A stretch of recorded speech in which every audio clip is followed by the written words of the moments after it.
Chicago. I had just finished graduate school, and apparently, once you get your master's degree and you walk across the stage, there's not somebody standing on the other side of the dean to also hand you a six-figure job contract. Who knew?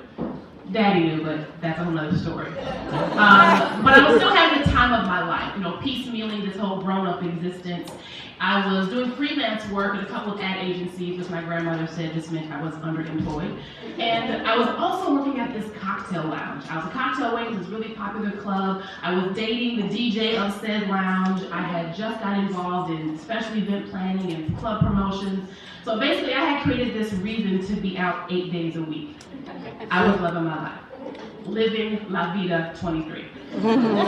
However, you have to be able to piecemeal those bills together, and my ends weren't meeting every month, and I had to find some part-time job to throw into the mix. So you open up the Sunday paper, and I wanted to make sure I found something that didn't interfere with my social work schedule. So part-time, not too many hours, not too early, not too late, not too often, but just enough to keep myself on. So I found this ad to be an escort. Now, in the description of the ad, it made perfect sense. It was me. Charming, great conversation, attractive, well-educated, well-spoken, all those great things. I could see it. Me in an expensive gown, going with some executive or dignitary to a really nice dinner and just being the life of the party. That's what I figured this had to be all about. Because why else would it be in the newspaper? So I call and I'm doing, I guess, what was a phone interview, and the HR madam person told me that I wouldn't be able to take the job once she found out that I was black. She said, it's not going to be very discreet. Discreet? What do you need to be discreet if I'm going into there? Escort. Got it. But I still stayed in this section of the one ask, because I figured I need to ask better questions and be a little bit more discerning when I go for these opportunities. So the next one I applied for, I called about, was to be a hostess. I read it carefully. I made sure I was on point. And you have to greet guests. I can do that. Be personable. You have to be comfortable. The only red flag was you have to be comfortable in being scantily clad. Well, I had the body of a 23-year-old, and I was very proud of showing it off. I had no problem with the idea of walking around in strictly lacy, high-heeled, anything, and I get to be charming, me. So I have to take a train and a cab to get all the way out to this place to do not so much an audition, but just to show what I look like in my outfit, and of course to meet the manager. I walk in, I never even had a chance to put on my cute little outfit. She took one look at me and said, "Oh, you're bigger than what we normally hire."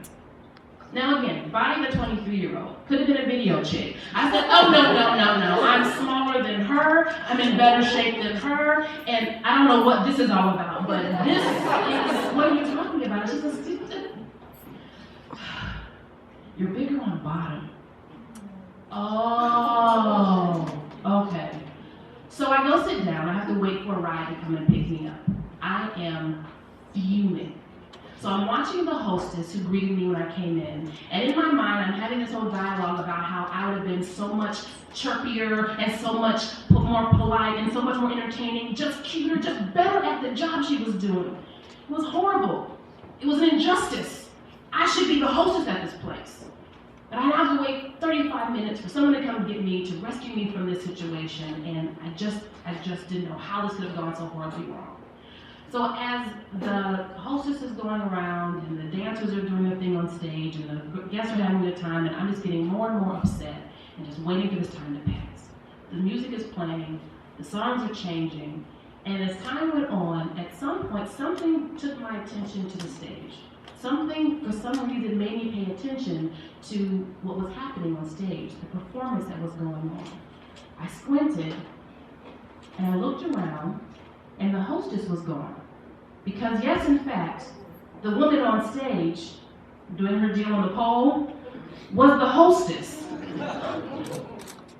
Oh! Okay.